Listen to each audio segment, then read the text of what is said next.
മിർസേമിലുള്ള എൻ്റെ ജനത്തിൻ്റെ കഷ്ടത ഞാൻ കണ്ടു.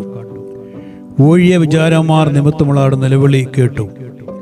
ഞാൻ അവരുടെ സങ്കടങ്ങൾ അറിയുന്നു. പുറപ്പാട് പുസ്തകം 3-ാം അധ്യായം 7-ാം വാക്യം. മിർസേമിലെ അടിമത്തിൽ കിടന്ന് നിലവിളിച്ച ജനത്തിൻ്റെ ശബ്ദം ദൈവം കേട്ട് അവരെ മോചിപ്പിക്കുവാനായി മോശയെ അയക്കുകയാണ്. എല്ലാ കാലത്തും ജീവിക്കുന്ന ജനത്തിന് പ്രശ്നത്തിന് പരിഹാരകനായി ദൈവത്തെ കണ്ടെത്തിയാൽ ദൈവം നമുക്ക് ആശ്വാസം തരും എന്ന കാര്യത്തിൽ സംശയമില്ല. നാം ഓരോരുത്തരും ഇന്ന് പലവിധ പ്രശ്നങ്ങളാൽ നീറി കഴിയുന്നവരാണ്. ജനിച്ചു വീഴുന്ന കുഞ്ഞു മുതൽ മരണത്തിലേക്ക് കാല് നീട്ടിയിരിക്കുന്ന വൃദ്ധർ വരെ പ്രശ്നങ്ങളിൽ കുടുങ്ങിക്കിടക്കുന്നു. പല വിധത്തിലുള്ള ജീവിത സാഹചര്യങ്ങൾ നമ്മെ ഞെരുക്കുവാൻ സാധ്യതയുണ്ട്. തീരാവ്യാധികൾക്ക് നാം അടിമകളായെന്നും വരാം. തീർക്കാനാവാത്ത കടബാധ നമ്മെ ഞെരുക്കിയെന്ന് വരാം. ഇവിടെയെല്ലാം നാം പതറിപ്പോവുക സാധാരണമാണ്.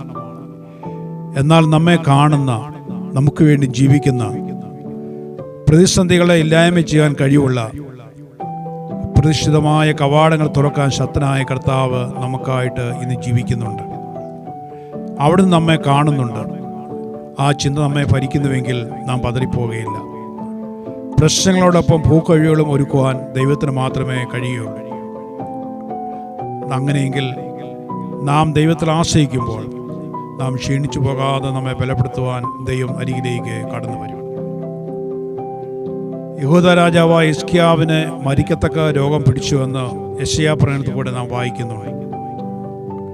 നിന്റെ ഗ്രഹകാര്യം ക്രമത്തിലാക്കുക, നീ മരിച്ചു പോകുമെന്ന് പ്രവാചകൻ പോയി ഹിസ്കിയാവിനോട് പറഞ്ഞു. അപ്പോൾ ഹിസ്കിയാവ് ചുവന്റെ നേരെ മുഖം തിരിച്ചു. അതിൻ്റെ അർത്ഥം ദൈവത്തിലേക്ക് നോക്കി എന്നാണ്. യഹോവയോട് കരഞ്ഞ് പ്രാർത്ഥിച്ചു. രാജാവിൻ്റെ പ്രാർത്ഥന ദൈവം കേട്ടു. ഹിസ്കിയാവിൻ്റെ കണ്ണുനീർ കണ്ട് ആയുസ്സിനോട് 15 സംവത്സരം ദൈവം നീട്ടിക്കൊടുത്തു. യഹോവയുടെ കണ്ണ് നീതിമാന്മാരുടെ മേലും അവൻ്റെ ചെവി അവരുടെ നിലവിളിക്കും തുറന്നിരിക്കുന്നു എന്ന് സങ്കീർത്തനം 34:15 നാം വായിക്കുന്നു. ഞാൻ പിണ്ടാകാരമായിരുന്നപ്പോൾ നിന്റെ കണ്ണ് എന്നെ കണ്ടു എന്ന് സങ്കീർത്തനക്കാരൻ പറയുന്നു. നമുക്ക് വേണ്ടി ജീവൻ തന്ന കർത്താവ് നമ്മുടെ കണ്ണുനീരിനെ മറികടന്ന് പോകുന്നവനല്ല. ലാസറിന്റെ കല്ലറയ്ക്കൽ കരഞ്ഞ കർത്താവ് നമ്മയും തള്ളിക്കളയുകയില്ല. യഹോവയുടെ കണ്ണ് തങ്ങൾ ഏകാഗ്ര ചിത്തരായിരിക്കുന്നവർക്ക് വേണ്ടി ഭൂമിയിൽ എല്ലായിടത്തും ഓടാടിക്കൊണ്ടിരിക്കുന്നു എന്ന് 2 ദിനവൃത്താന്തം 16:9 നാം വായിക്കുന്നുണ്ട്. അതിനാൽ ദൈവത്തോടുള്ള ഏകാഗ്രത നഷ്ടപ്പെടാതെ നമുക്ക് ജീവിക്കാം. നമ്മുടെ ജീവിതത്തിലെ കഷ്ടതകൾക്ക് മാറ്റം വരും. ദൈവം നമ്മെ കൈവിടുന്നവനല്ല. വിശുദ്ധ മത്തായിയുടെ സുവിശേഷം 14-ാം അധ്യായം 22-ാമത്തെ വാക്യം മുതൽ നാം വായിക്കുമ്പോൾ പടക് കയറി അക്കരയ്ക്ക് പോകുവാൻ കർത്താവ് ശിഷ്യന്മാരെ നിർബന്ധിക്കുന്നതായിട്ട് കാണാം.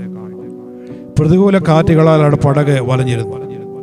3 യാമങ്ങൾ അവരെ തണ്ടുവലിച്ച് വലഞ്ഞു. 4-ാം യാമത്തിൽ വെള്ളത്തിന്മേൽ നടന്ന് കർത്താവിൻ്റെ അടുക്കൽ വന്നു. നമ്മുടെ ജീവിതത്തിന് 4-ാം യാമത്തെങ്കിൽ കണ്ണുനീർ കണ്ട അടുക്കൽ വന്ന് നമ്മുടെ കർത്താവ് നമ്മെ സഹായിക്കും. ഹിസ്കിയാവിൻ്റെ അപേക്ഷ കേട്ടവൻ നമ്മുടെ അപേക്ഷ കേൾക്കുന്നുവെന്ന് നമുക്ക് വിശ്വസിക്കാം. ദൈവം തൻ്റെ മക്കളെ വെറും കൈയോടെ അയച്ചു കളയുന്നവനല്ല. നമ്മെ അവിടെ നിത്യജീവനാവകാശികളാക്കി തീർക്കുന്നുവെന്ന സത്യത്തെ നാം വിശ്വസിക്കുക.